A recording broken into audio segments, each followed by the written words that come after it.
Humura Burundi.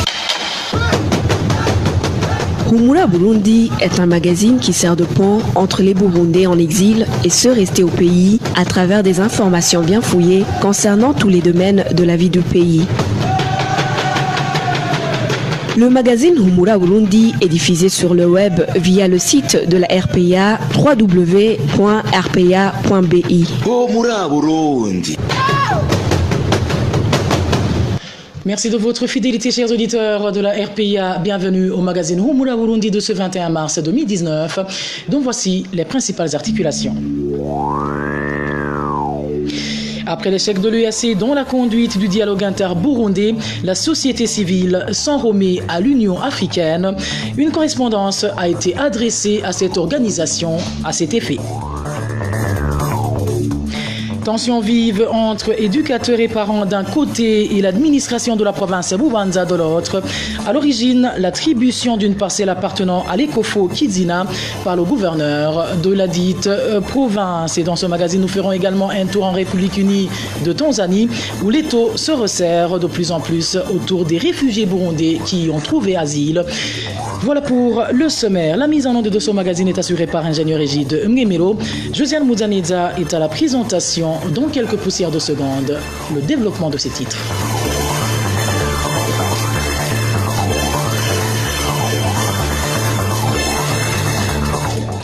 Encore une fois, bienvenue. Débutons ce magazine par cette page politique où l'Union africaine doit d'urgence prendre en main le processus de la résolution de la crise burundaise. C'est le contenu d'une correspondance adressée à la Commission de l'Union africaine par 14 organisations de la société civile burundaise. Si ce n'est pas le cas, la situation politico-sécuritaire risque de s'empirer, comme l'indique Maître Dieudonné Bachila-Richidze, un des signataires de cette correspondance. Depuis 4 ans, on a parlé des négociations qui n'ont jamais existé. Il n'y a eu que des séances de consultation. Il y a à peu près 6 mois que le facilitateur a jeté l'éponge. Il a rendu son tablier en disant voilà, je n'ai pas été suffisamment soutenu par le sommet des chefs d'État qui m'avait mandaté. Il avait aussi souligné le fait que le gouvernement de Gitega a toujours saboté ce processus. Et après la désignation par le sommet des chefs d'État de la région est-africaine qui avait mandaté les 3 chefs d'État pour continuer à organiser ce dialogue, nous constatons qu'il y a un silence. Personne ne sait l'étape suivante quant à l'organisation de ce dialogue qui apparemment a été abandonné purement et simplement. Face donc à ce mutisme, nous constatons qu'il est urgent que l'Union africaine prenne les choses en main et prenne les rênes de ce dialogue. Si on analyse la situation actuelle, on constate que la situation va de mal en pire. Jusqu'à maintenant, plus de 400 000 Burundais croupissent dans des camps de réfugiés. Plusieurs milliers de Burundais sont encore en prison en raison de leurs opinions. Des personnes continuent à être tuées simplement parce qu'ils sont suspectés d'être des opposants. Il ne se passe pas une journée sans qu'on découvre des cadavres dans les rivières, dans les forêts burundaises. Malgré cette urgence de résoudre la crise burundaise par le dialogue, nous constatons que la communauté est-africaine garde un silence qu'on peut même qualifier de complice. Oui, justement, quel espoir avez-vous ou encore quelle force avez-vous pour que vos doléances soient exaucées? Comme organisation de la société civile, nous avons toujours essayé d'alerter et de prévenir. Nous continuons le même travail, d'alerter face aux dangers qui guettent le pays, surtout avec l'abandon de ce processus de médiation. Nous ne pouvons pas être à 100% sûrs que nos doléances seront tenues en considération, mais si on essaie de tenir compte des éléments contenus dans la lettre, il est indéniable qu'après 4 ans d'organisation d'une médiation restée infructueuse, après autant d'années d'inertie, l'Union africaine ne manquera pas de constater avec nous que finalement la communauté est-africaine a échoué dans ce processus de dialogue. Maître Dieudonné Bachila-Richidze était au micro de notre confrère Janvier Nini Anahazwe. Politique toujours. La restauration de l'accord d'Arusha pour la paix et la réconciliation au Burundi, ainsi que la participation aux élections de 2020 sont les principales questions qui devraient être discutées pour que les deux ailes du parti UPRONA de l'opposition soient réunifiées. Propos du porte-parole adjoint de l'UPRONA, Eldo Charles Nditije. C'est au moment où l'aile d'Évariste Ngayimenda avait organisé ce dimanche une réunion dans le but de se réunifier avec certains partisans de l'aile Charles Nditije. Emmanuel Ngengurutse indique qu'il y a des procédures qui devraient être suivies afin que ce projet de réunification du parti soit effectif suivi. Comme d'aucuns le savent, le parti UPRONA est dirigé par deux personnalités. Et le président, c'est Charles Nditije, et le vice-président, c'est Évariste Ngayimenda. Mais il y a 2 ans, ces deux responsables se sont chamaillés sur un certain nombre de questions. Et cela a donné l'image que le parti est divisé en ailes. Actuellement, il y a une volonté de se réunifier. Et c'est dans ce cadre-là que le week-end dernier, le 17 mars, il s'est tenu une réunion entre militants du parti UPRONA qui aurait signé un accord de réconciliation. Mais cette réunion a été critiquée par d'autres qui disaient qu'ils n'ont pas été impliqués et qui ne connaissent pas, n'est-ce pas, les objectifs de cette rencontre, quoi qu'il y soit d'accord totalement avec l'objectif de réunification. Alors, ce qui s'est passé le week-end dernier peut être considéré comme le début du processus qui doit respecter, pour sa conclusion heureuse, un certain nombre de principes, notamment que ce processus doit partir des responsables qui dirigent les deux côtés, qui se réunifient. Et deuxièmement, il faut que les deux mettent sur pied un comité conjoint par la réunification depuis le sommet jusqu'à la base. Et cela s'est passé en 2009 et en 2014. Et troisième chose, c'est que les deux côtés doivent assigner au parti réunifié des objectifs, notamment la restauration de l'accord d'Arusha pour la paix et la réconciliation au Burundi, ainsi que les lois qui en étaient issues, en commençant par la Constitution de 2005. C'est dans cet ordre d'idées également que la question qui hante tant les esprits actuellement, à savoir la participation aux élections de 2020, doit être suffisamment discutée. Dans les conditions actuelles, si les conditions ne changent pas, les partis devraient s'abstenir de participer, parce que participer, de ratifier la volonté du parti CNDD-FDD d'enterrer définitivement l'accord d'Arusha. Voilà des principes à respecter, sinon il y aurait risque qu'il y ait naissance de nouvelles ailes. Parlons à présent gouvernance où les employés de l'Afrique Textile se disent surpris par la disparition de leurs annales dans le nouveau règlement d'entreprise. Ces employés dénoncent également la suppression du chapitre sur la cotisation et l'avancement de grade. C'est un reportage signé Émile Nibasumba. En plus du problème de disparité salariale, certains employés d'Afrique Textile dénoncent la suppression de certains acquis dans le nouveau règlement d'entreprise. C'est notamment le chapitre qui concerne la cotation, l'avancement de grade et les annales. Même les annales de 3% que chaque travailleur bénéficie après une année ne figurent nulle part dans le nouveau règlement. Ces employés se disent également étonnés de la réduction des avantages des malades. Un travailleur qui obtiendra un repos médical de 15 jours, il verra son salaire à 2 tiers jusqu'à 3 mois. Après 3 mois, c'est la suppression totale de son salaire, alors que le code du travail prévoit 6 mois. Ces travailleurs d'Afrique Textile accusent leur employeur d'avoir violé d'importantes clauses lors de la mise en place du nouveau règlement d'entreprise. Après lui avoir détaillé les grognes des employés, le chef du personnel d'Afrique Textile, Félicien Nyoniziguié, nous a indiqué qu'il n'avait pas assez de temps, expliquant qu'il était en pleine réunion. Mais les employés d'Afrique Textile rapportent qu'ils sont également préoccupés par la fixation des indemnités de départ à la retraite. Émile Nibasumba, gouvernance toujours, les éducateurs et les parents des élèves de l'Ecofo Kizina, situés en commune et province Bubanza, s'insurgent contre l'attribution à un certain Marius Kamanayo d'une parcelle appartenant à cette école. L'individu en question serait un proche du gouverneur de la dite province. Le point avec Onésime Dushimagidze. Ce conflit foncier à Lekofo Kizina s'est éclaté ce samedi lorsque les conseillers de l'administrateur de la commune Bubanza et ceux du gouverneur de cette province se sont rencontrés à cette école pour fixer les bornes d'une parcelle à attribuer à un certain Marius Kamanayo, une parcelle que revendiquent les parents et les enseignants de Lekofo Kizina. Ce mardi a été organisée à cette école une réunion du comité des parents et du corps professoral pour échanger sur le comportement à adopter face à cette situation. Ils ont finalement décidé d'aller arracher ce mercredi les bornes fixées par les autorités provinciales, ce qui a entraîné un climat de tension comme l'indique cet habitant de la colline Kizina. Le gouverneur est le parrain de Kamanayo et ils entretiennent de bonnes relations personnelles. C'est pourquoi il a dépêché ses conseillers et les conseillers de l'administrateur de la commune Bubanza pour faire une limite de la parcelle à attribuer à Marius Kamanayo. Très tôt ce matin, les parents des élèves se sont rendus sur place pour arracher les nouvelles bornes fixées par les conseillers du gouverneur. C'est ainsi qu'une équipe de policiers est intervenue pour procéder à l'arrestation du directeur. Entre-temps, le DPE avait contacté le directeur pour lui demander pourquoi il a révolté les parents des élèves et ce dernier s'est expliqué qu'il les a tout simplement réunis pour les informer sur ce cas et ces derniers ont décidé eux-mêmes d'aller revendiquer cette parcelle. Les parents et les élèves de Lekofo Kizina ont empêché aux policiers d'arrêter le directeur Simplice parce qu'il n'avait pas de mandat d'arrêt. Ce qui a causé des bagarres jusqu'à ce que les policiers tirent en l'air pour disperser la foule en colère, comme l'indique cet habitant.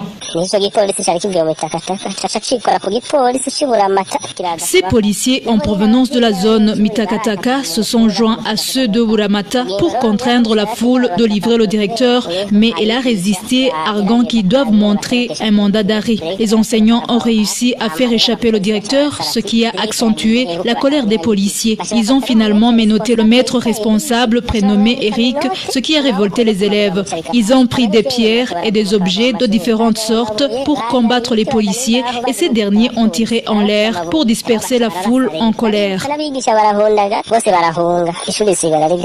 Après l'incident, le commissaire provincial s'est rendu sur place et il a démenotté le maître responsable. Selon des informations en provenance de cette localité, il a été organisé sur place une réunion d'urgence du gouverneur de la province Bubanza avec les administrateurs des communes Bubanza et Gihanga et des responsables du parti CNDD-FDD dans cette province pour calmer la situation et d'essayer de trouver une solution à ce conflit. Il a été ainsi décidé de mettre en place une commission qui sera chargée de trouver une solution à ce conflit. Merci à toi Onésime Douchima Guidze de la gouvernance. Passons à la rubrique environnement où chaque citoyen a droit à l'eau potable et en quantité suffisante. C'est du moins la déclaration du ministre de l'Environnement, de l'Agriculture et de l'Élevage à la veille de la célébration de la Journée mondiale de l'eau. Guy de Loulema a cependant tenu à rappeler le rôle primordial de la population dans la protection de cette ressource naturelle et de l'environnement. Suivez plutôt Déo Guy de Loulema, ministre de l'Environnement, de l'Agriculture et de l'Élevage. Du gouvernement du Burundi pour le secteur de l'eau est un état où l'eau est disponible en quantité et en qualité suffisante pour répondre aux besoins des générations actuelles et futures et utiliser de manière efficiente sans compromettre l'environnement. La population doit bénéficier de l'eau en suffisance et doit aussi avoir un rôle à jouer en poursuivant son parcours et en agissant à tous les niveaux de son cycle. Il est important de considérer le cycle de l'eau à ces différents circuits dans la nature jusqu'à la formation de la pluie et un bon climat. Nous devons prendre soin de ce don merveilleux dans l'engouement de répondre à notre vision. Dans tous les cas, nous sommes conscients que nos succès pour la protection de cette ressource dépendront de la collaboration et la concertation entre nous tous en tant qu'acteurs intervenant à tous les niveaux. Le ministère de l'Environnement, de l'Agriculture et de l'Élevage a mis en place l'ordonnance ministérielle qui interdit de planter des essences absorbant beaucoup d'eau à proximité des bas-fonds, des sources d'eau et des marais. La protection de l'environnement, des lacs, des rivières, des sources d'eau, des zones humides, la construction des retenues d'eau, la lutte contre l'érosion sont des activités incessantes pour faire face au changement climatique. Le ministre Deogide Rurema s'est exprimé sur les ondes de la radio-télévision nationale du Burundi. Et sachez que cette année, les festivités de cette journée se dérouleront en province de Kirundo. Ce sera ce vendredi. Hors de nos frontières, la cinquantaine de réfugiés burundais récemment arrêtés par la police tanzanienne lorsqu'ils tentaient de franchir la frontière kenyane sont gardés dans 2 endroits différents depuis mercredi soir. Certains d'entre eux sont détenus dans un des cachots du district de Kakonko, tandis que les autres sont en garde à vue à l'intérieur même du camp d'Omtendeli. Des détails avec Vicky Chris Ninheritzi. C'était vers 21h de ce mercredi lorsque certains réfugiés burundais ont été débarqués dans le camp des réfugiés de Mutendeli d'où ils étaient venus. Des informations en provenance de ce camp font savoir que seules les femmes et les enfants y ont été admises. En fait, les femmes et les enfants sont comme si elles sont à garde à vue et n'ont aucun droit de visite. Elles sont mal à point car il arrive qu'elles dorment le ventre vide. C'est vraiment inhumain. Les mêmes informations font savoir que lors de cette arrestation, les autorités tanzaniennes avaient l'intention de refouler ces réfugiés, mais ces derniers ne se sont pas laissés faire. Ils nous ont dit de rentrer au Burundi alors qu'il y a toujours de l'insécurité. Ils ont essayé de nous convaincre qu'au Burundi, il y a la paix, comme si on n'était pas au courant de la situation qui prévaut au pays. Au total, ces réfugiés sont au nombre de 56, à savoir 10 hommes, 10 femmes et 36 enfants, dont 23 garçons et 13 filles. Vicky Chris Nindiritsi, toujours en Tanzanie, le gouvernement tanzanien ne cache plus son souhait de chasser les réfugiés burundais de son sol. C'est du moins l'analyse faite par le Conseil norvégien pour les réfugiés en se basant sur les agissements des autorités tanzaniennes qui font tout pour rendre la vie de ces réfugiés de plus en plus difficile. Les détails avec Marie-Ange Ilakodzi. Selon un rapport daté de ce mois de mars est sorti le Conseil norvégien pour les réfugiés, la majorité des réfugiés burundais se trouvent dans les camps de Nyarugusu, Mutendeli et Nduta, 3 camps situés au nord-ouest de la République unie de la Tanzanie.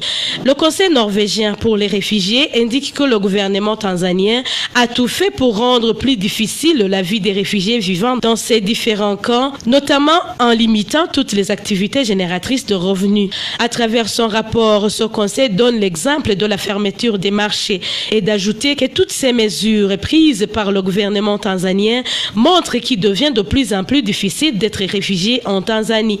Un autre élément évoqué par le Conseil norvégien pour les réfugiés prouvant que la Tanzanie ne facilite pas les réfugiés est le retrait depuis l'année dernière du cadre global de réponse, une initiative visant à trouver des solutions pour les réfugiés et à améliorer la situation dans les pays d'accueil tout en permettant aux réfugiés de s'intégrer dans l'économie locale. Cela, conclut ce rapport, a contribué à sous-financement massif de l'aide aux réfugiés dans le pays au moment où la Tanzanie abrite à elle seule 335 000 réfugiés burundais, la majorité, la plupart d'entre eux ayant fui depuis 2015 l'insécurité causée par le 3e mandat illégal de Pierre Nkurunziza.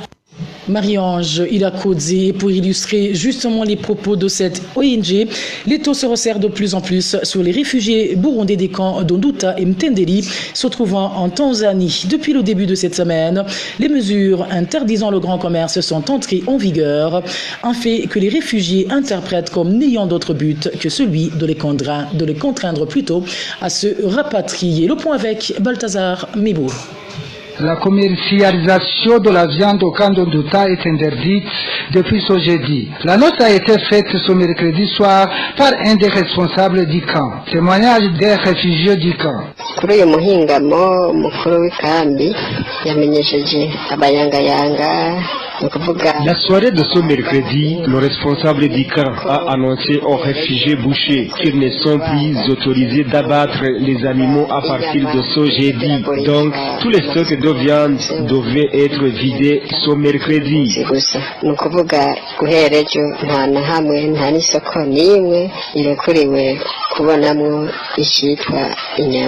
Ce mardi, une mesure similaire avait été prise au camp de Mutendeli. Le responsable du camp Mtenderi avait annoncé aux réfugiés qu'à partir de mardi dernier, le grand commerce n'est plus autorisé au camp. Il a été demandé à ce que tous les stocks de marchandises soient vidés du marché et que ces marchandises soient conservées à la maison. Il a précisé que seul le tout petit commerce des denrées alimentaires est permis. Ces mesures sont parmi les réseaux qui poussent certains réfugiés à fuir les camps des réfugiés en Tanzanie pour aller chercher asile dans d'autres pays. Ce sont ces mesures en cascade contre les réfugiés qui les poussent à quitter le camp. Ils vont dans d'autres pays parce qu'ici on nous maltraite. La dernière mesure de fermeture des marchés communs entre les réfugiés et les Tanzaniens a été prise sur ordre du Premier ministre tanzanien au mois de février cette année. Merci à toi Balthazar Miburu, et c'est sur ce reportage que nous mettons un point final au magazine Humura Burundi de ce jeudi 21 mars 2019. Merci à vous tous qui nous avez tenu compagnie, merci à toute l'équipe rédactionnelle qui m'a aidé à collecter toutes ces informations. Merci également à l'ingénieur Égide Mimero qui ont assuré la mise en onde. Au micro, vous étiez avec Joseph Mouzaneza. Excellente soirée chez vous.